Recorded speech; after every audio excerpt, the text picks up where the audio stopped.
here at Western and Capital in San Pedro at the parking lot outside Ralph's Supermarket. We have a very bad situation here, I'm afraid. The police have cordoned off an area. There's been a carjacking. We have 2 victims laying on the ground. 2 boys, both Japanese, apparently from Marymount College, just up the hill from this supermarket, have been shot execution style in the back of the head. They've been taken by ambulance to Harbor General Hospital. We don't know much else right now. The carjacker took their white 1994 Honda Civic. We don't have a license plate number yet. As soon as we have it, we'll give it to you.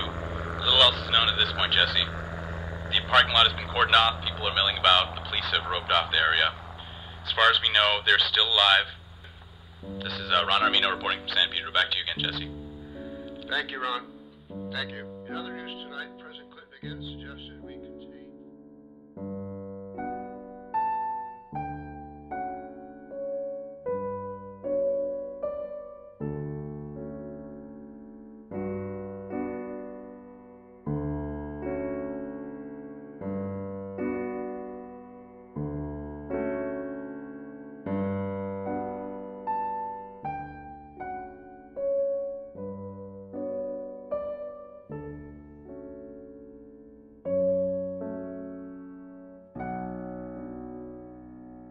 Both mothers reached out and touched the hands of their sons, and they were still warm, and you could still see that their chests were coming up and down because they were breathing with the help of ventilators.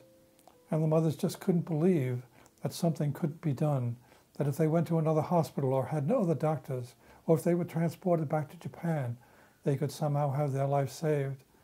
But eventually they came to recognize the inevitability of the boy's death and the inevitability of the family having to make the decision that while they were there in the room, that both their sons would be removed from life support systems. And I noticed all kind of people down there. And I was wondering what happened. And then somebody told me that 2 Marymount students had been shot. I kind of stood around, and then more and more people were coming, and they were putting flowers up. Kids were crying, and they were all very, very upset with what had happened. I was thinking, God, life is so short. You never know what's going to happen. I remember hearing about it, and it was just complete shock. What happened? Why them? Was what crossed my mind. And knowing them the way I did, friendly, so kind and so honest, and wouldn't hurt a fly. Here these 2 kids come across the ocean to get an education in our country, and some animal takes their lives. There was a memorial I knew that was being, people were dropping off things at Ralph's where they were shot. And so I went and I bought 2 white roses, one for each of them. And I don't even remember what time it was, but I went down and said a little prayer and left those roses on the concrete there in the parking lot. Later in the afternoon, when I'd heard of what had happened, or in the evening, on my way home I went down to Western, went by what had become an instant shrine, flowers, candles, and found myself, like everyone else, simply weeping. People were just standing there in disbelief. And someone says to me, I was student body president at the time, why don't you say a few words? And I don't know what I said, but anger is what I felt.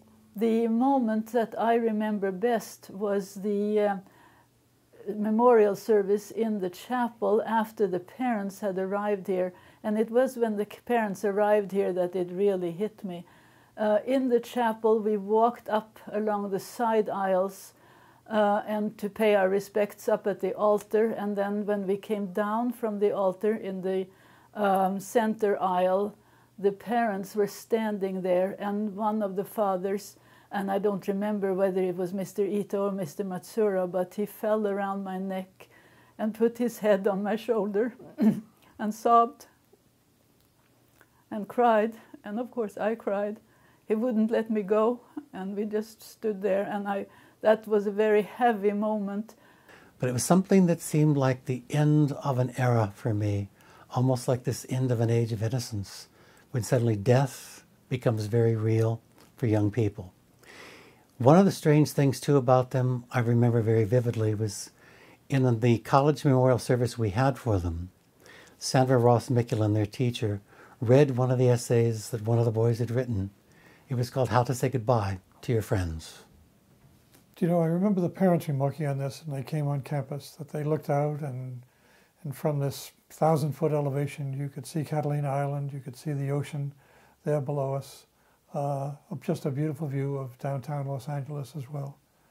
And it seemed so idyllic, so peaceful, so calm, so supportive of their sons and supportive of everyone in this community. And yet we had to try to combine that with the reality of the violence in American society as well. And it's just a tremendous contrast. The kind of things that takes place on a college campus, the support that we give to students, the appreciation of nature, the appreciation of the peace and beauty and harmony of the world around us. And that really is the tragedy of what happened to these two young men.